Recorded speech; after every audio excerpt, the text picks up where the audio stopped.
அடுத்த பம்மல் நாகல்கேணியில் பம்மல் தெற்கு பகுதி தேமுதிக சார்பில் நீர்மோர் பந்தல் திறப்பு விழா.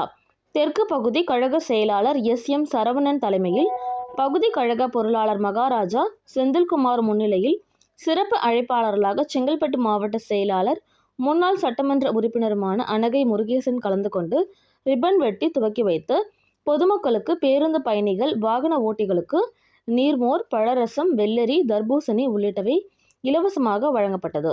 இந்நிகழ்ச்சியில் மாநில மாணவரணி துணை செயலாளர் பம்மல்ராஜ், பம்மல் வடக்கு பகுதி கழக செயலாளர் பம்மல் வின்சென்ட், மாவட்ட கழக நிர்வாகி ஜெயபிரகாஷ், மாவட்ட நிர்வாகி பாலாஜி, 12வது வார்டு கழக பகுதி நிர்வாகிகள் ஆர். நந்தா, மோகன், பாபு, பி.எஸ்.ஆர். சுப்பிரமணி, டேனியல், ரகு, சந்திரசேகர், சங்கர், மாவை ராமமூர்த்தி, பிரகாஷ், வட்டக்கழக சங்கர், ராஜி, செந்தில், சுரேஷ் ஆகியோர் கலந்து கொண்டு சிறப்பித்தனர்.